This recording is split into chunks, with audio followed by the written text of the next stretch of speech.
सादर प्रणाम। आज हम ये बताते हुए नहीं थकते हैं कि देश में 70 सालों में कुछ भी नहीं हुआ। जब मौका मिलता है तो सत्ता प्रतिष्ठान के सभी लोग यही चबा चबा के बताते हैं कि 70 सालों में देश में कुछ नहीं हुआ।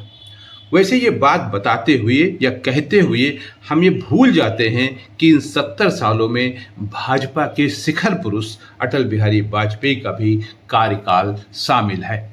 लेकिन जिसको पुरखों की आलोचना करना, उनकी कमी निकालना और कमी बताना ही ध्येय हो, उसके लिए क्या अटल बिहारी वाजपेयी और क्या मोरारजी देसाई या फिर क्या पंडित नेहरू या फिर इंदिरा गांधी, इससे उन पर कोई फर्क नहीं पड़ता, क्योंकि उनको तो अपने बारे में डुग्गी पीटनी है, डुग्गी पिटवानी और बताना है कि हम न होते तो क्या होता और जब हम नहीं होंगे तो क्या होगा।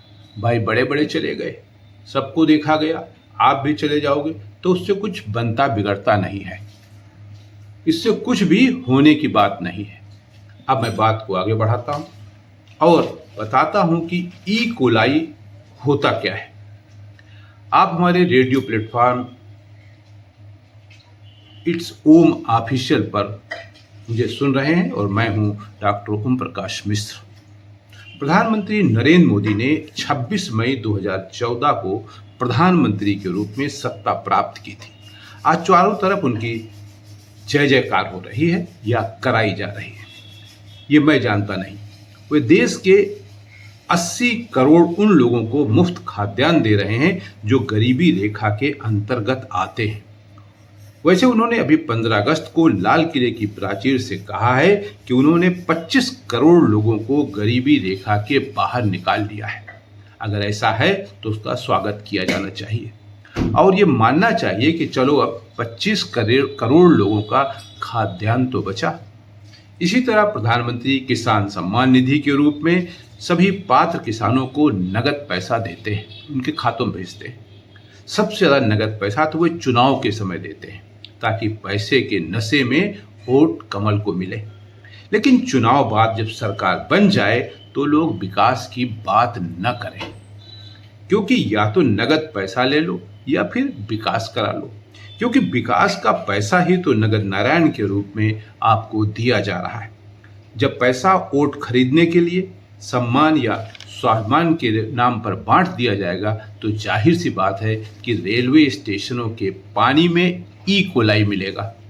आप कहेंगे कि ई कोलाई क्या होता है, तो जान लीजिए ई कोलाई एक प्रकार का बैक्टीरिया है जो इंसान और जानवरों की आंतों में पाया जाता है, जो कई तरह की बीमारियों को जन्म देता है।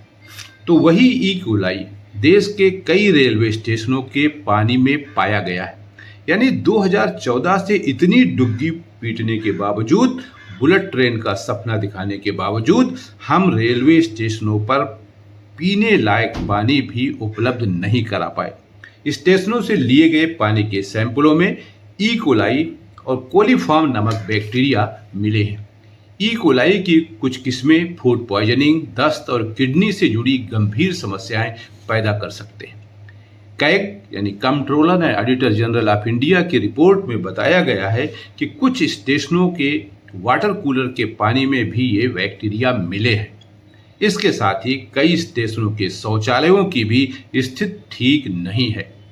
जान लें कि कैग यानी controller and auditor general of India ने देश भर के 512 स्टेशनों पर यात्री सुविधाओं की जांच की थी।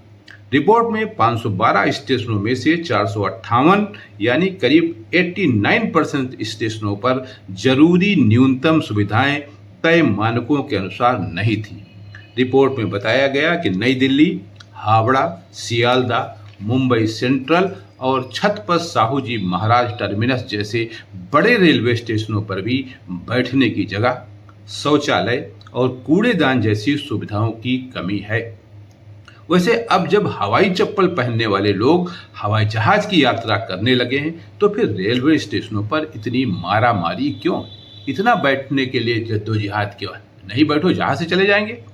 रिपोर्ट में यह भी बताया गया है कि 201 स्टेशनों पर शौचालयों, 403 स्टेशनों पर यूरिनल और 2035 स्टेशनों पर पानी के नलों की संख्या मानक से कम पाई गई।